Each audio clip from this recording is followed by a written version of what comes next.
ఒక అడవిలో పులి కనిపించిన ప్రతి జంతువును వేటాడి తినేసేది. పిల్లల, పెద్ద జీవుల అని అస్సలు ఆలోచించేది కాదు. దానివల్ల చాలా పిల్ల జంతువులు ప్రాణాలు పోయేవి. అయినా మిగతా జంతువులేవి దాన్ని ఎదిరించే ప్రయత్నం చేసేవి కాదు. ఒకరోజు పులి ఒక చిన్న కుందేలు పిల్లను వేటాడుతుంది. అక్కడ ఉన్న చీమ, నీకు ఇది ఏమైనా న్యాయంగా ఉందా? అంత చిన్న పిల్లని తినాలని చూస్తున్నావు అంది. ఈ అడవిలో నేనే పెద్ద జంతువును, నువ్వు అతి చిన్న జీవివి, అలాంటిది నన్నే ప్రశ్నిస్తావా అంది పులి. నువ్వు చేస్తున్నది తప్పు కాబట్టి అడుగుతున్నాను అంది చీమ. బలహీనులను చంపి తినడమే బలవంతుల లక్షణం కదా, అయినా నాకు నీతో మాటలేంటి అనుకుంటూ వెళ్ళిపోయింది పులి. చీమ కూడా మౌనంగా ఉండిపోయింది. కొన్ని రోజుల తర్వాత ఒక జంతువును వేటాడుతూ సింహంతో తలపడింది పులి. ఆ పోరులో దానికి చాలా గాయాలయ్యాయి. ఎలాగోలా తప్పించుకొని గుహకు చేరుకుంది. దాని మీదున్న కోపంతో ఏ జంతువు సాయం చేయడానికి ముందుకెళ్ళలేదు.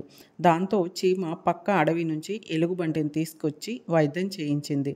తర్వాత బలవంతులు బలహీనుల్ని ఇబ్బంది పెడితే ఎలా ఉంటుందో తెలిసొచ్చిందా? అది నిజమైన బలవంతుల లక్షణం కాదు. వీలైనంత ఎక్కువగా సాయం చేయగలగడమే బలవంతుల లక్షణం. అప్పుడే మంచి పేరు వస్తుంది అంది చీమ. అర్థమైంది మిత్రమా, ఇక నుంచి అనవసరంగా వేటాడి ఎవరిని ఇబ్బంది పెట్టను అంది పులి. ఇక అప్పటి నుంచి కూడా జాగ్రత్తగా ఉండసాగింది పులి.